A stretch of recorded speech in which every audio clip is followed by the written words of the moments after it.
Graça e paz. Estamos no capítulo 2 de Êxodo. Nós terminamos o primeiro capítulo com uma ordem que havia sido desobedecida. Faraó havia ordenado para que Sifra e Poá, que eram parteiras hebreias, matassem os meninos. Elas, por temerem a Deus, não fizeram isso e, portanto, os meninos nasceram e cresceram. No entanto, Faraó estava obstinado, ele queria realmente estancar aquele crescimento dos hebreus no meio da terra do Egito, e agora, então, de uma maneira cruel, ele manda matar todos os meninos, deixando as meninas com vida. Havia realmente um clamor muito grande ali, mas Joquebede, mãe de Moisés, ela teve uma ideia de guardar e de proteger o seu menino num cesto e enviá-lo no rio Nilo, e que Deus o guardasse e que cumprisse o propósito na vida do menino. Mas é interessante que esse ato, a Bíblia diz que ela fez isso por considerar o seu filho formoso. É claro que toda mãe tem uma visão de formosura, toda mãe acha o seu filho formoso. Mas o contemplá-lo dessa natureza representa mais do que uma afetividade de mãe para com seu filho, da mãe que acha o filho bonito, é mais do que isso. Joquebede, ela teve uma visão de plano, ela teve uma visão de propósito, uma visão de futuro. E é essa a visão que nós devemos ter. Às vezes nós olhamos para as pessoas, olhamos para as circunstâncias e não vemos beleza, e não vemos nada além daquilo que contemplamos no aspecto físico e no aspecto material. Mas Joquebede não foi assim, ela viu algo além, ela viu um futuro, ela viu um plano, e de fato ela estava correta, porque Moisés veio a ser o Salvador de Israel. Ele veio a ser um grande instrumento de Deus para a libertação do povo no seu devido tempo, e é essa visão que nós devemos ter. Mas é interessante que quando Moisés estava no cestinho e que ele foi rio abaixo, no rio Nilo, Miriam, sua irmã, foi acompanhando até que a filha de Faraó ouviu o choro, viu aquele cestinho, se compadeceu, abriu e viu uma criança, e ela sentiu um desejo de ficar com aquela criança.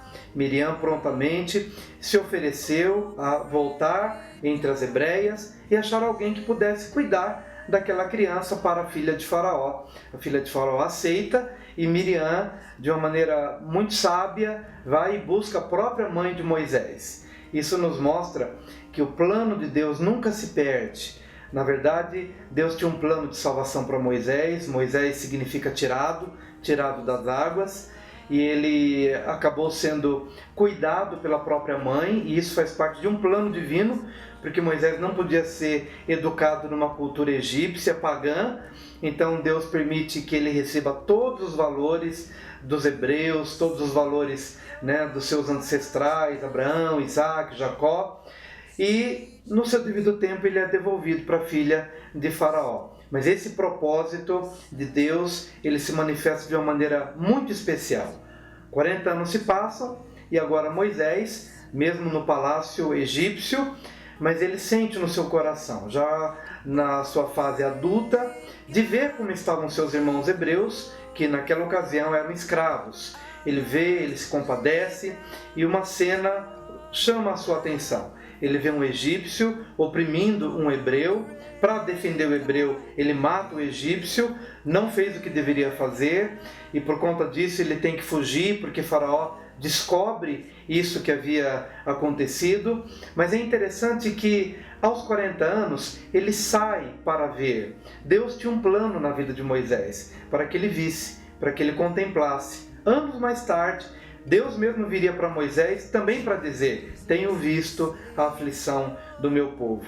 A aflição que só Deus via, Deus queria que alguém mais visse. E esse alguém foi Moisés.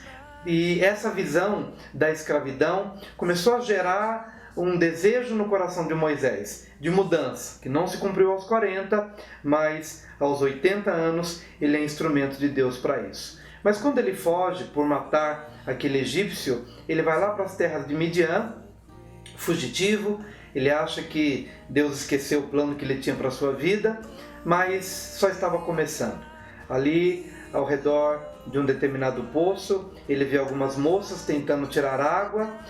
Os pastores daquela região afugentaram as moças, mas Moisés, ele vai e defende a causa daquelas moças e acaba se casando com uma delas. Mas o que me chama a atenção é que Moisés já demonstrava ser um futuro libertador. Esse que defende o fraco, esse que defende as moças, é aquele que vai amanhã, ou seja, daqui a alguns anos, ser o defensor, ser o pastor de milhares e milhares e milhares de pessoas. Que nesse contexto defendeu aquelas moças porque Deus estava trabalhando já no seu caráter para que ele se transformasse num grande pastor de ovelhas, um grande líder espiritual. Deus te abençoe neste dia.